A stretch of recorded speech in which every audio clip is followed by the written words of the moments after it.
I remember the exact sound the house made when it decided I no longer belonged in it. It wasn't loud, it wasn't dramatic. It was the soft click of a door locking somewhere behind me while I was still standing in the hallway, holding a basket of folded laundry like I'd done 1,000 times before. That was the moment I understood something had shifted, not broken, not exploded, just quietly rearranged without my permission. My family didn't call a meeting, they didn't sit me down. They didn't even look guilty. They just started making decisions as if I were already gone, as if the woman who built that life had slowly faded into background furniture. I was 72 years old, not confused, not helpless, and not finished, but that didn't seem to matter to them anymore. I had raised 3 children in that house. I had planted the fig tree out back with my bare hands and watered it through droughts. I had painted the walls myself when my husband died because I couldn't stand the silence anymore. Every corner held a memory that still recognized me, even if the people didn't. For years, I'd been the one they called when something went wrong, when a marriage cracked, when a job fell apart, when a grandchild got sick in the middle of the night. I was reliable, steady, useful, and then one day, usefulness expired like milk in the fridge. No announcement, just a smell they didn't want to deal with. It started with comments, small ones, careful ones. Are you sure you should be driving this late? That's a lot of stairs for you now. You look tired all the time. They said it smiling, like concern, like love. I tried to laugh it off, but the words stacked up, brick by brick, until they felt like a wall being built around me. My daughter started taking over grocery shopping without asking. My son began handling my mail, opening it before I saw it. My youngest would talk about me in the third person while I was still in the room. Mom gets overwhelmed. She doesn't remember things like she used to. I remembered everything. I just didn't interrupt. The day they decided, officially, was a Sunday. Sundays were supposed to be safe. They came over with casseroles and soft voices, sat around my table like guests at a funeral that hadn't happened yet. My daughter folded her hands and said, "We've been talking, Mum." That's when I knew. Talking meant deciding. Deciding meant I was no longer part of the conversation. They said the house was too much, said I deserved rest, said it wasn't safe for me to live alone. They never asked what I wanted. They told me what was happening, and they called it care. I looked at their faces and tried to find the children I once knew. The ones who ran through sprinklers and cried when I burned dinner, the ones who begged me not to leave the room at night. I wondered when they stopped seeing me as the place they came from and started seeing me as a problem to be managed. My son said, "You'll be more comfortable somewhere else. Somewhere with help. Somewhere appropriate. Like I was furniture that no longer matched the room." I didn't cry. That surprised them. They expected tears. Maybe confusion, something to justify their choices. Instead, I asked a simple question. When did I ask for this? The room went quiet.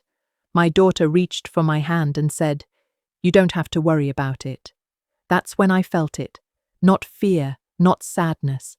Something colder, something clearer. The realization that love, when mixed with convenience, can become something unrecognizable. They left that afternoon, satisfied, already planning timelines and logistics. I stood in my kitchen and looked around, really looked, as if I was seeing it for the last time. The clock ticked. The fig tree swayed outside the window. And in that stillness, I made a decision of my own. If they thought I was done, if they thought I would go quietly, they had misunderstood me completely. I had survived harder things than being dismissed.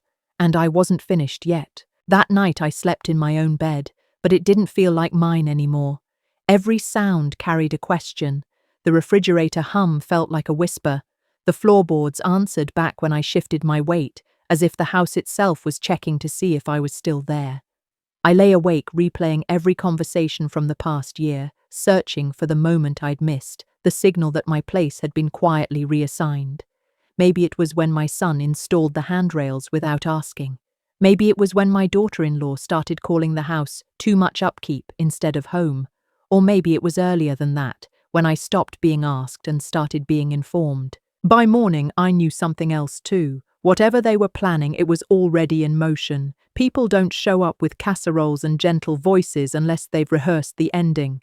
I made my coffee slowly, the way I always had, and sat at the kitchen table with the sunlight landing just right on the worn wood. This was the same table where homework was done, where bad news was softened, where birthdays began. I placed my hands flat against it and promised myself I would remember every detail. If this was goodbye, it would be on my terms. They came back 2 days later with paperwork. That's when the language changed. It wasn't about comfort anymore. It was about safety, liability, responsibility, words that sound neutral until they're used to take something away. My son spoke like he'd been coached, careful not to raise his voice, careful not to look directly at me for too long. My daughter nodded at the right moments, eyes glossy with something that looked like guilt, but didn't slow her down. They told me a place had opened up. Temporary, they said, just to see how it goes. They said I'd like it. I asked to see the papers. That seemed to surprise them. My son hesitated, then slid the folder across the table. I read every line. I took my time. Power lives in patience, and I had plenty of it.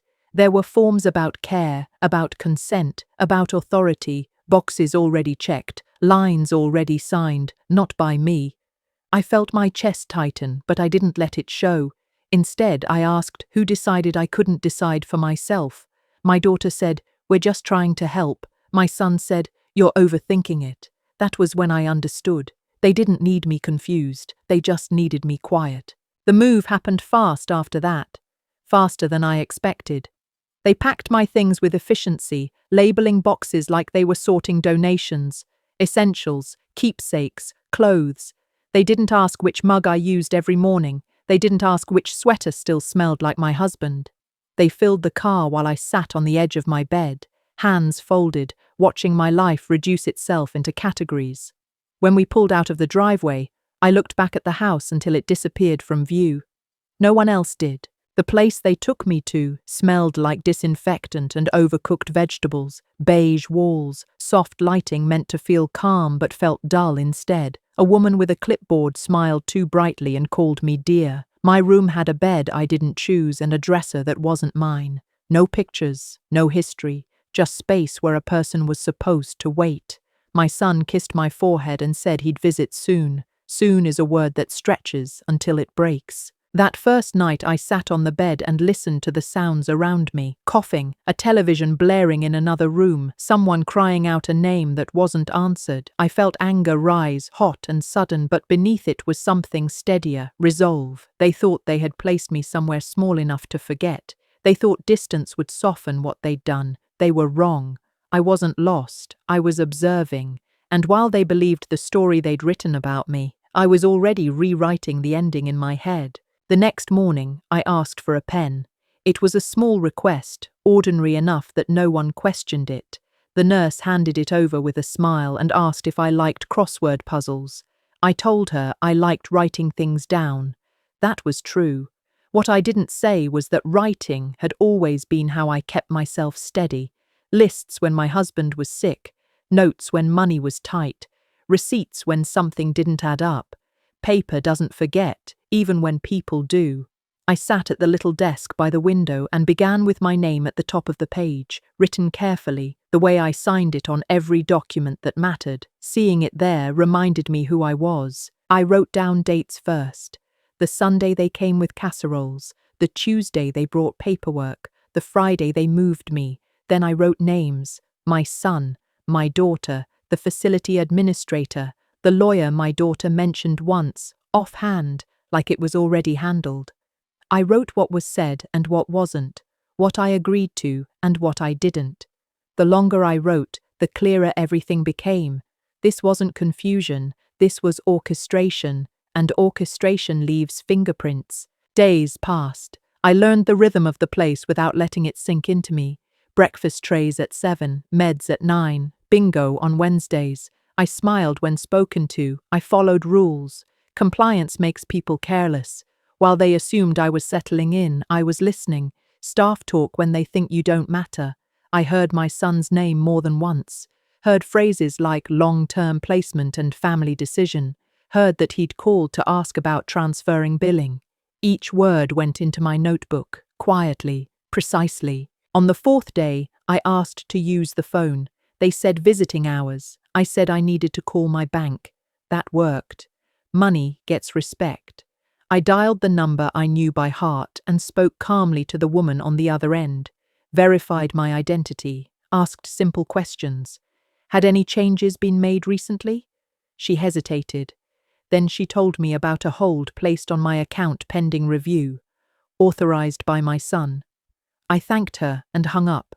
I didn't raise my voice. I didn't feel surprised. I felt focused. That afternoon, I asked again for the phone and called a name I hadn't said out loud in years.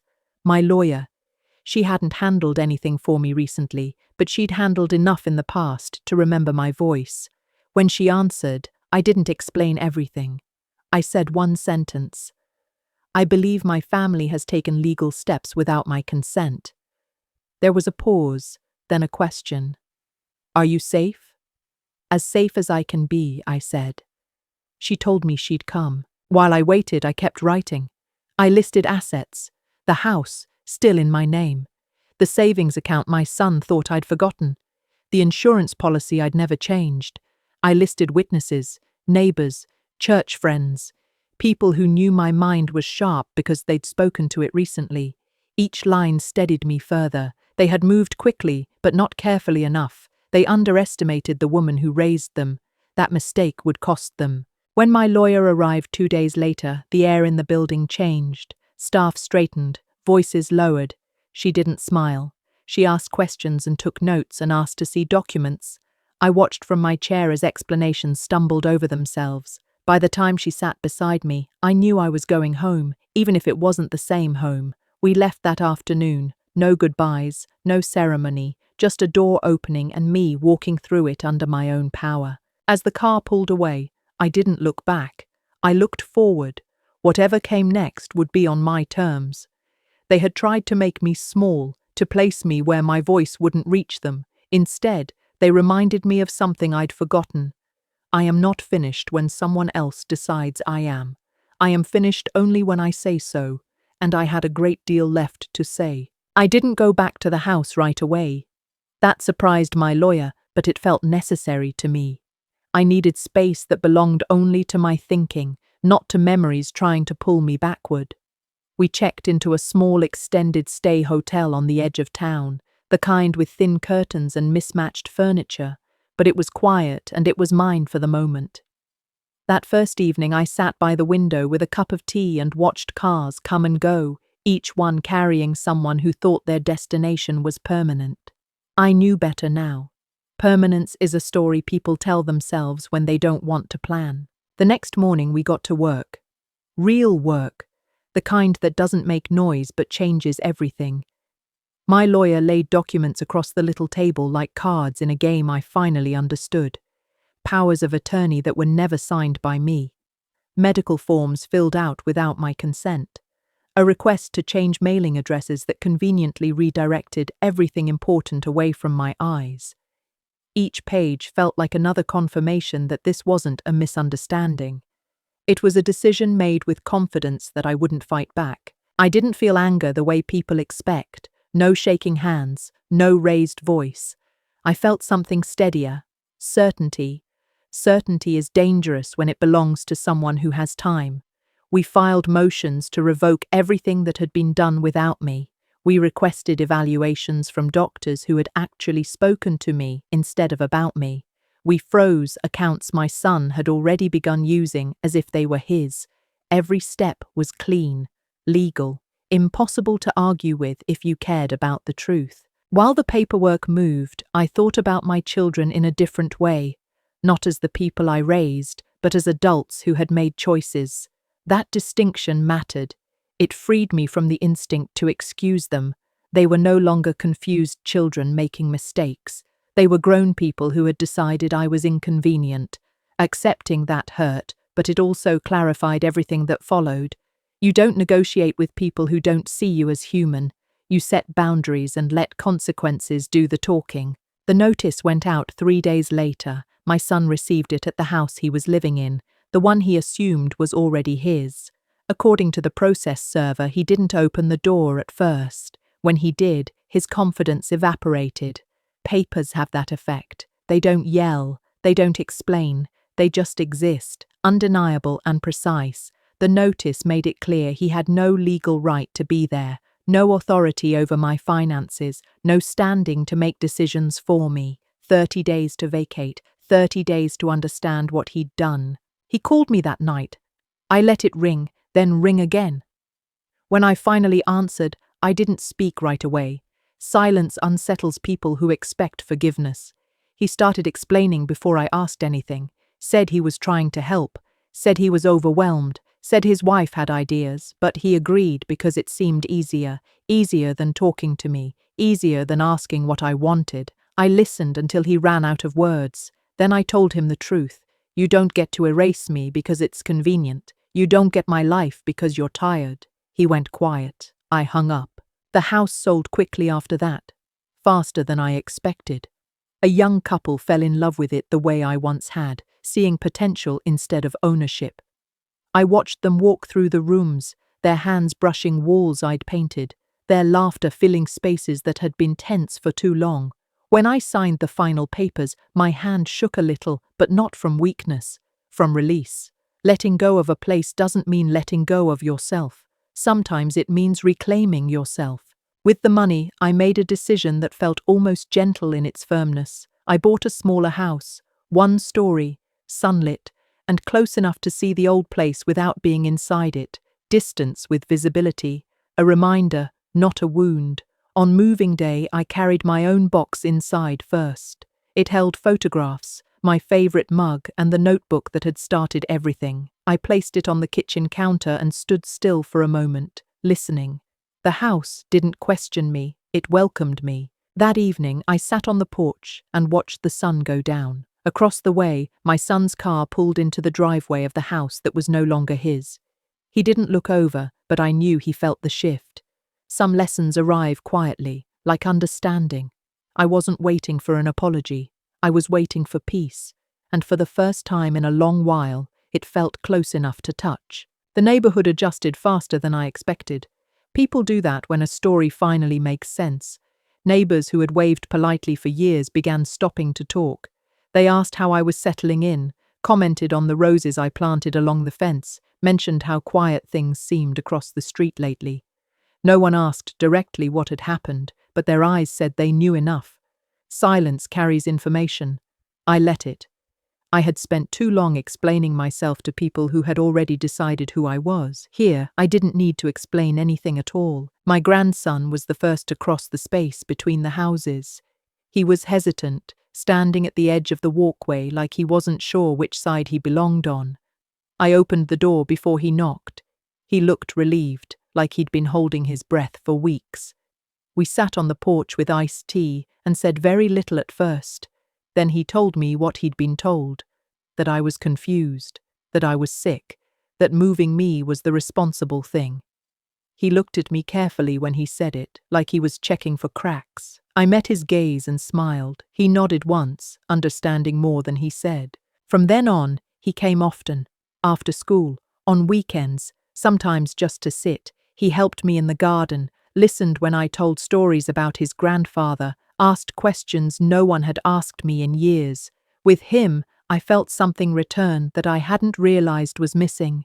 Continuity, the sense that what I'd lived mattered to someone who would carry it forward, that mattered more than vindication. Across the street, the house felt different, not hostile, hollow, curtains drawn at odd hours, lights on late. I didn't watch closely. I didn't need to. Knowing was enough. My son tried once more to talk. He came over in the early evening, stood on my porch with his hands clasped like he was asking for something he wasn't sure he deserved. He said he wanted to explain. I told him explanations were for before choices, not after. He said he missed me. I said missing someone doesn't mean you treated them well. He nodded, eyes wet, and left without arguing. That was the closest we came to reconciliation. Life settled into a rhythm that felt earned. Mornings in the garden, afternoons reading or painting at the small desk by the window, evenings with my grandson or alone, depending on the day. I slept better than I had in years. Not because everything was perfect, but because nothing was pretending anymore. Peace doesn't come from fixing people, it comes from stopping the damage. A letter arrived from my lawyer with the final version of my will. I read it slowly, line by line. The house I lived in would go to my grandson when he was old enough. A trust would cover his education and give him choices I wanted him to have. The rest would go to a community fund for women who found themselves where I had been, told they were finished when they weren't. I signed it without hesitation. Legacy isn't about blood alone, it's about intention. My son learned about the will through proper channels. He called once, asked if it was true. I told him yes. He asked why. I told him because inheritance isn't compensation for guilt, it's a responsibility, and he had already shown me how he handled those. He didn't argue. That silence felt final in a way words never had. Months passed, seasons changed. The fig tree across the street dropped its fruit uncollected. The house went up for sale and came down again. I stopped noticing the details. They no longer mattered. What mattered was the life happening on my side of the fence. My grandson laughing at the kitchen table. The smell of bread in the oven. The way my hands felt steady when I held a paintbrush. One afternoon, I sat on the porch and realized something else. I wasn't angry anymore, not even quietly. I felt clear about who I was, what I deserved, and what I would no longer tolerate. Being dismissed had forced me to define myself in a way comfort never had. I didn't need to be needed to be whole. I needed to be respected. By others, yes, but first by myself. That was the real turning point. Not the paperwork, not the sale, not even the house next door. It was the moment I stopped measuring my worth by my family's convenience. The day they decided I was no longer needed, they gave me something they never intended to. Freedom, and I had learned how to use it well. Evenings became my sanctuary. The air cooled, carrying the faint scent of roses and the earth I had tended all afternoon. Tyler and I would sit on the porch, him with homework, me with a sketch pad.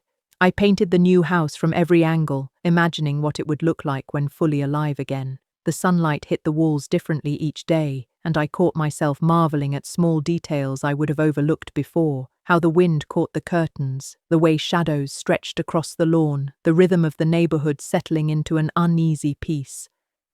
I didn't look across the street much anymore. What was there to see? The house stood empty of warmth, full only of echoes.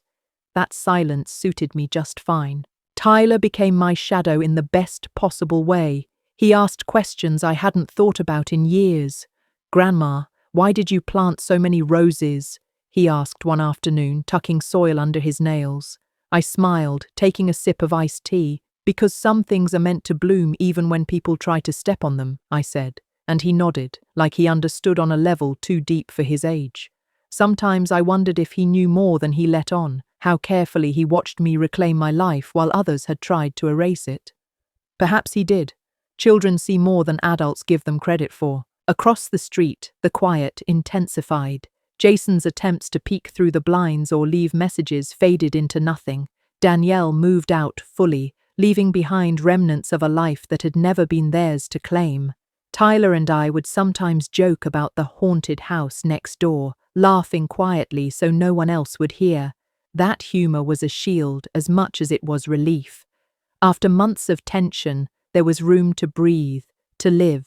I began to notice the birds returning to the trees along the fence, the soft hum of cicadas in the evenings, the way the sunset glowed differently against a sky no longer clouded by anger or fear.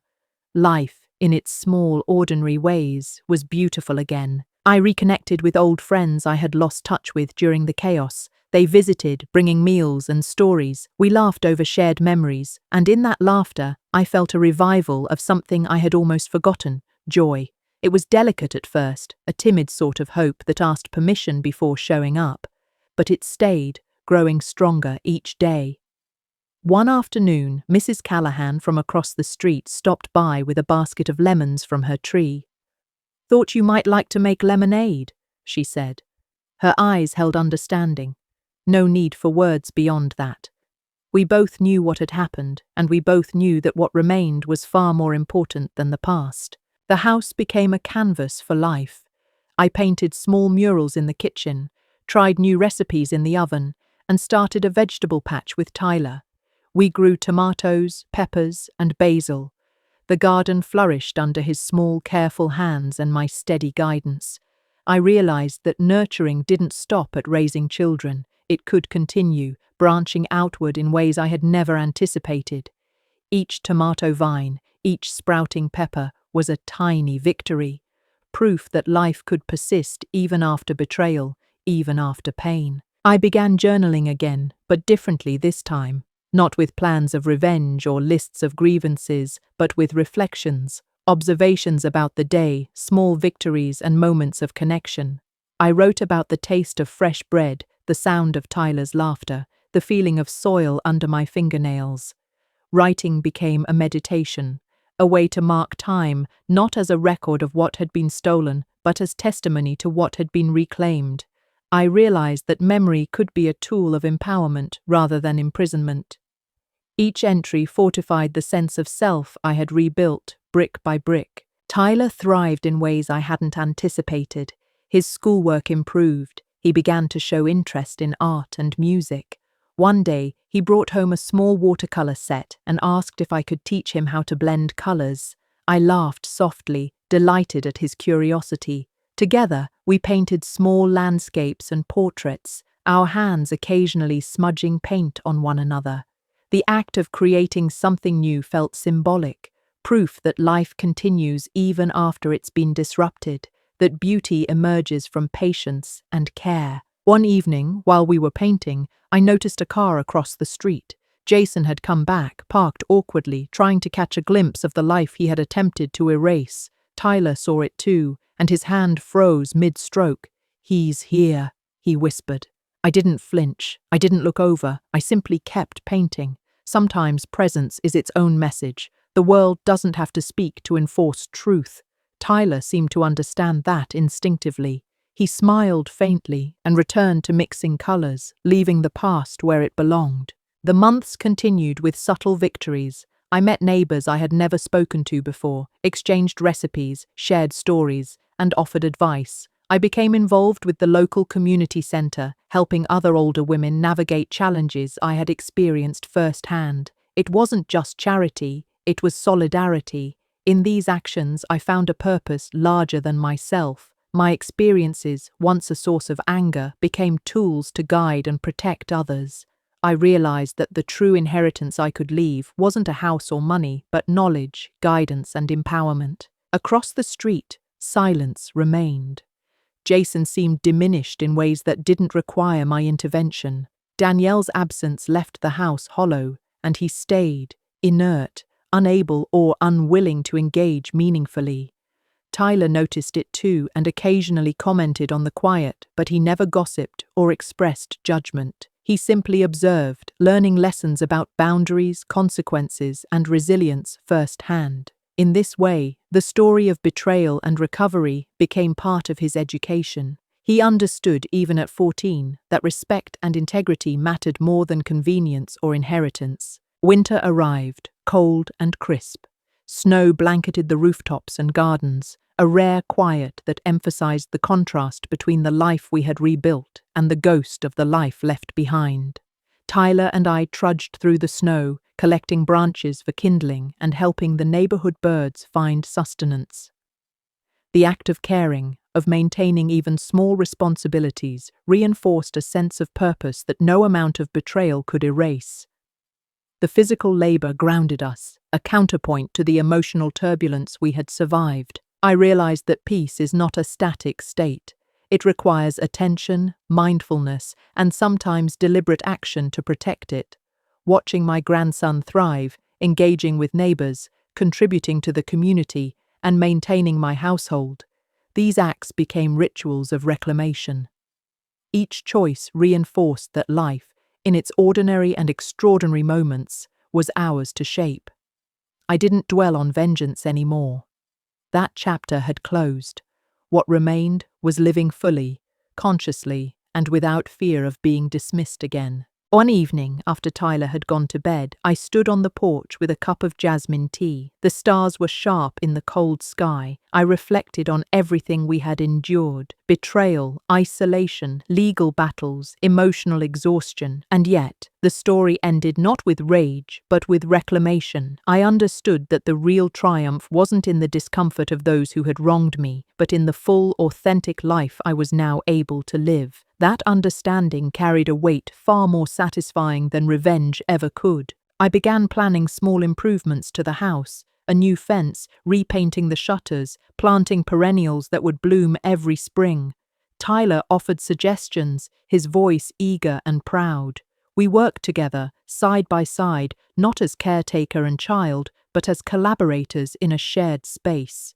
Every improvement, no matter how minor, symbolized growth, recovery, and the reclaiming of time and energy that had been stolen. It became a tangible manifestation of autonomy and resilience. Letters and emails from the community arrived sporadically. Women who had read my story, heard it through friends, or attended seminars reached out with gratitude, advice, and their own narratives of reclaiming agency. I responded carefully, encouragingly. I didn't offer pity, only acknowledgement and strategies. In sharing our experiences, a network of empowerment began to form, a web of resilience and understanding that extended far beyond the confines of my immediate neighborhood. Tyler and I settled into routines that mirrored ordinary life, yet felt extraordinary given our recent history. Meals, school, chores, gardening, painting, and storytelling filled our days. I observed him grow more confident, more self-assured, and increasingly independent.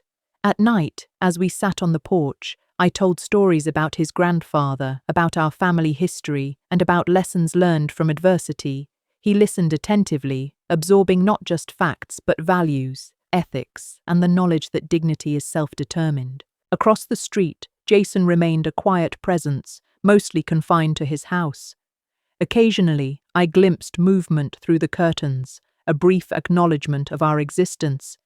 Tyler never questioned it, never expressed desire for confrontation. He had learned that some battles are not ours to fight, that silence can be as powerful as speech. Together, we nurtured our space, cultivated growth, and watched the seasons change with patience and attention. The holidays arrived, quieter than previous years, but imbued with meaning. Tyler helped decorate the small tree I had set up in the living room. We baked, sang, and laughed, establishing new traditions rooted not in obligation or performance, but in choice and joy. The absence of others who had once disregarded our presence made the moments more profound, not emptier. We had reclaimed celebration, warmth, and connection on our own terms, and that sense of agency was intoxicating in its quiet strength. Even the smallest acts became symbolic milestones. The first rose to bloom in spring, a freshly painted fence, a perfectly baked loaf of bread, each a reminder that life continues, beauty endures, and peace is actively maintained. Tyler recognized this intuitively, often commenting on small details, absorbing lessons without needing formal instruction. In him, I saw the continuation of values I cherished, the embodiment of resilience and integrity nurtured in the crucible of betrayal and recovery. The first warm days of spring brought more than just blooms. They brought a sense of renewal that seeped into every corner of our lives. Tyler and I would rise early, watching the sunrise paint the sky in colors that felt almost defiant in their beauty, as if the world itself was asserting that life goes on, no matter what has been lost. We tended to the garden, adding marigolds, lavender, and sunflowers. Each planting was deliberate, a conscious choice to fill our space with vitality. The soil, rich and earthy, felt like a tangible connection to the cycles of life, grounding us in the present while quietly erasing the memory of past betrayals. Tyler's curiosity bloomed along with the flowers.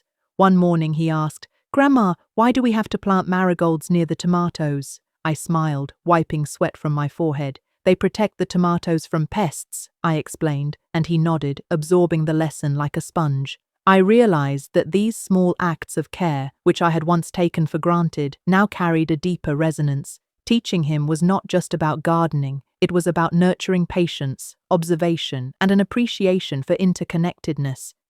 Each day, he grew more capable, more thoughtful, and more resilient, qualities that would serve him far beyond the boundaries of our little yard. Our afternoons often included long walks around the neighborhood. The familiar streets, once heavy with tension and quiet hostility, now felt alive. Neighbors greeted us warmly, exchanging small talk that often evolved into stories, laughter, and shared experiences. I noticed subtle changes in people who had once looked at me with suspicion or indifference. Perhaps they recognized the quiet strength it takes to reclaim one's life after being cast aside. Tyler seemed to sense this shift too, walking taller, smiling wider, and occasionally offering a wave or a friendly comment to someone we passed. His growth mirrored the transformation of the environment around us, silent yet profoundly noticeable. Art became a deeper part of our routine. Tyler's watercolor skills improved rapidly, and he began experimenting with different techniques, blending colors in ways that surprised even me. Our afternoons spent painting became a sacred ritual, a space where creativity flourished unbound by external expectations. One day he presented me with a painting of our garden at sunrise.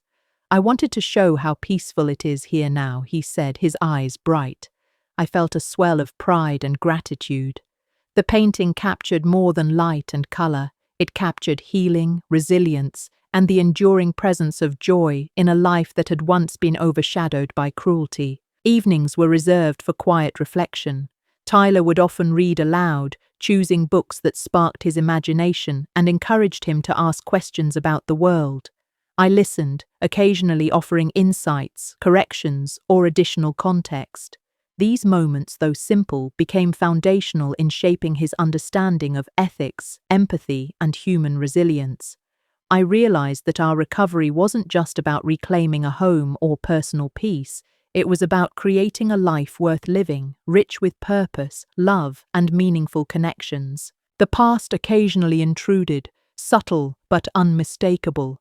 A neighbor might mention the house across the street, or a memory would surface in conversation. I never dismissed these moments, but I learned to handle them with measured calm. Tyler observed my approach, absorbing lessons about composure, dignity, and emotional intelligence. One evening, he asked, "Grandma, do you ever wish things had turned out differently?" I paused, considering my words carefully. "Sometimes," I admitted, "but wishing changes nothing. Living fully, with what we have, is far more powerful." His thoughtful silence reassured me that he understood the essence of resilience, that it isn't about erasing pain but transforming it into strength. Our social circle expanded gradually.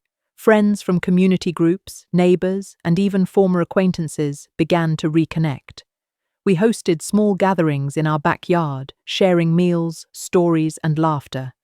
Tyler thrived in these environments, learning social skills, empathy, and the nuances of human interaction.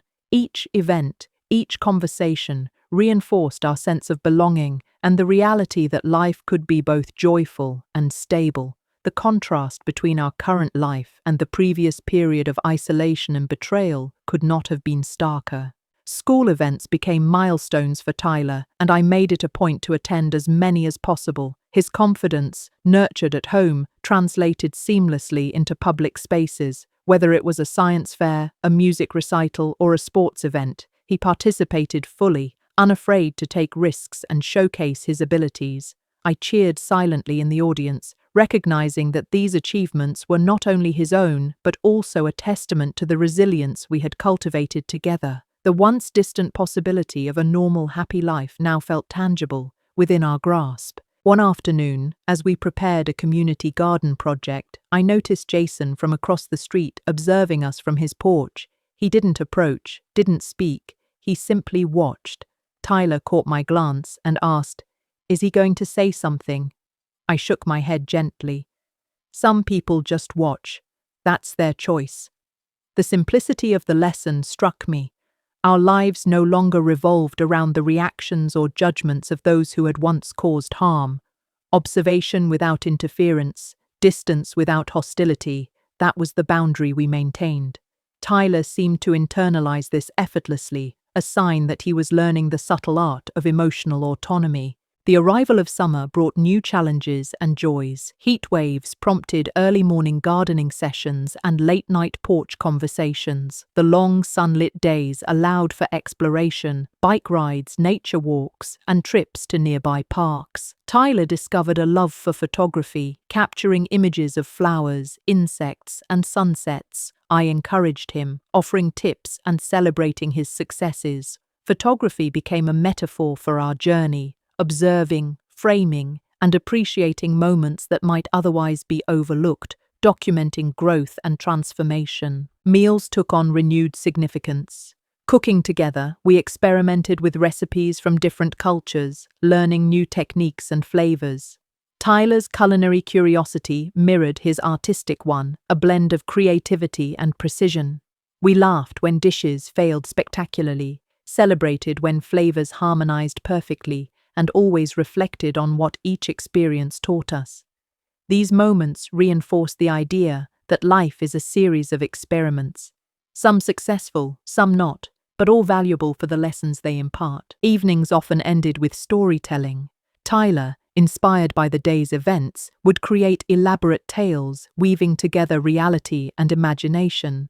I listened, occasionally interjecting historical facts, scientific principles, or moral lessons. The stories evolved organically, a collaborative narrative that strengthened our bond and encouraged critical thinking, creativity, and moral reflection. I marveled at his ability to synthesize experiences into meaningful narratives, understanding that these skills would serve him well throughout his life. The neighborhood continued to transform around us. Empty lots became community spaces, walls were painted with murals celebrating diversity and resilience, and neighbors formed informal support networks. Tyler observed all of this with keen interest, asking questions and offering ideas for improvement.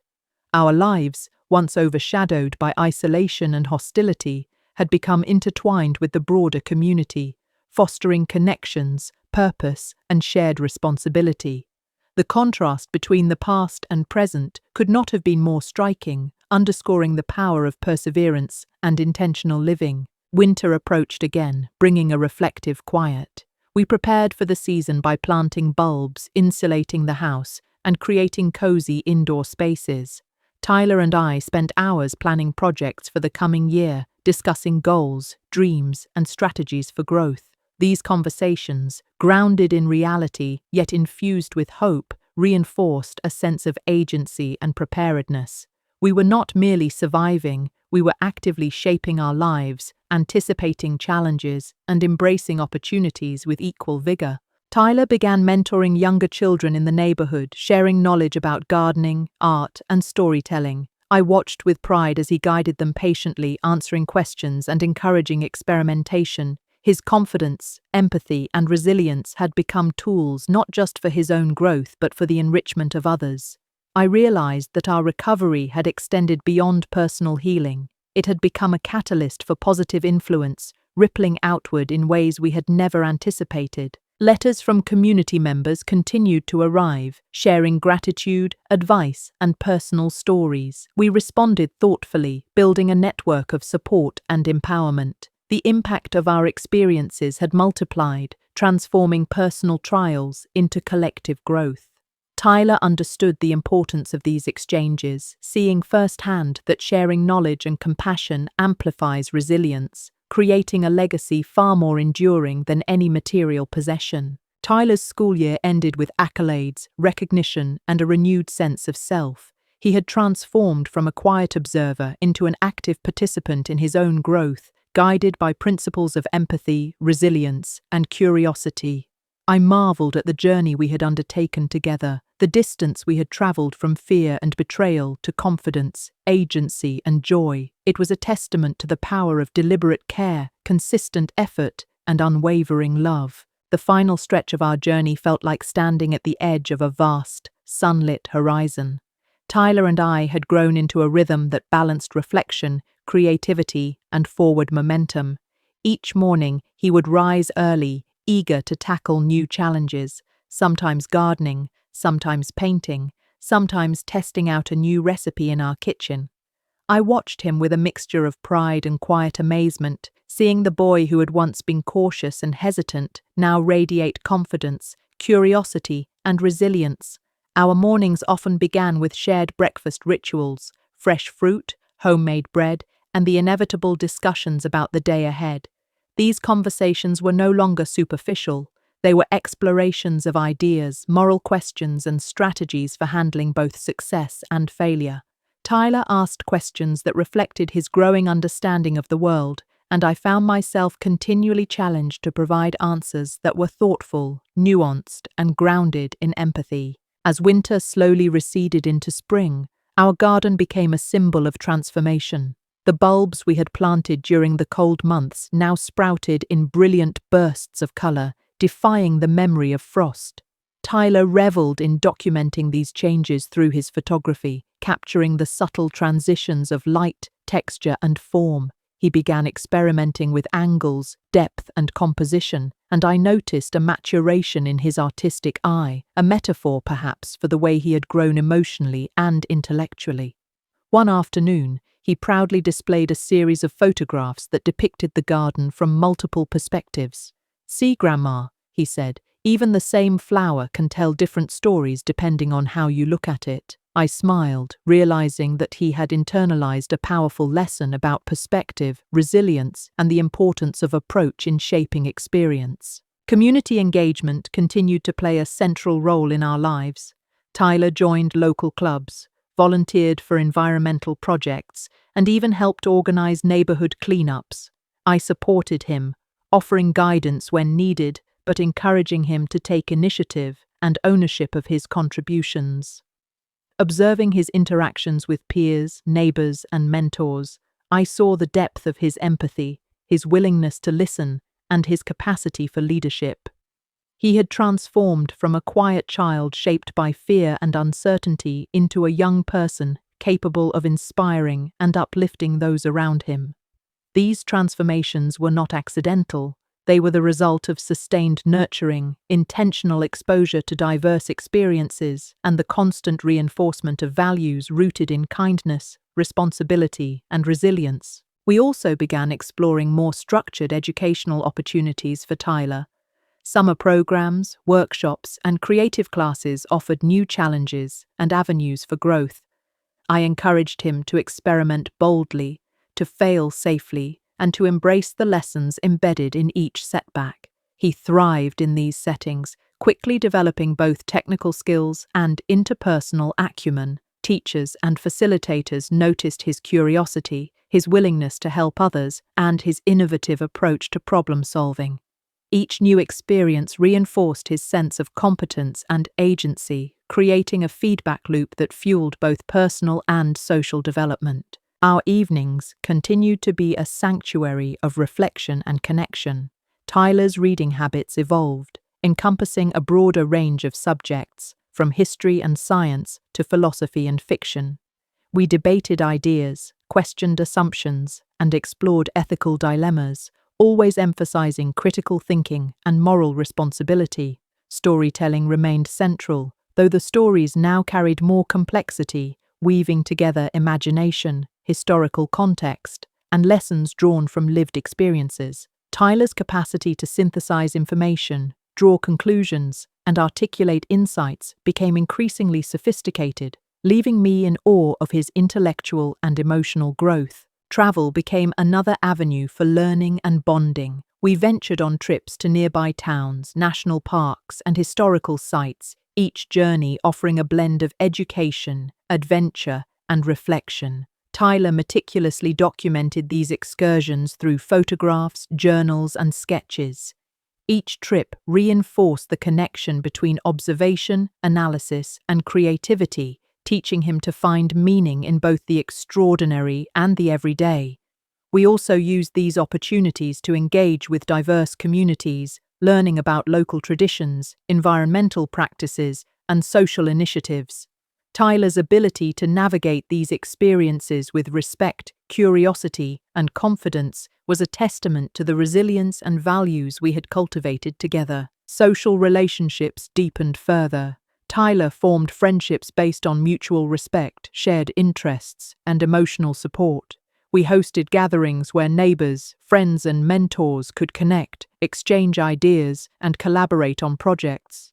Tyler's natural empathy and leadership became apparent in these settings. He listened actively, mediated conflicts, and encouraged participation from everyone. I noticed how his confidence and poise contrasted with the uncertainty he once carried, and I understood that these qualities were not innate. They had been honed through years of deliberate practice, reflection, and loving guidance. Challenges inevitably arose, as they always do. Conflicts with peers, unexpected setbacks in projects, and moments of self-doubt tested Tyler's resilience. However, unlike before, these moments were met with strategies rooted in awareness, patience, and emotional regulation. He learned to articulate feelings constructively, seek guidance when necessary, and embrace mistakes as opportunities for growth rather than sources of shame. Observing his responses reinforced my understanding that true resilience is not the absence of struggle, but the ability to navigate difficulty with composure, insight, and self-efficacy. As the seasons cycled through spring, summer, fall, and winter, our lives continued to flourish. Our home, once a place of tension and fear, had become a sanctuary of learning, creativity, and joy. Tyler's confidence in social, academic, and personal arenas grew steadily, mirroring the growth of our garden, our community involvement, and our shared projects.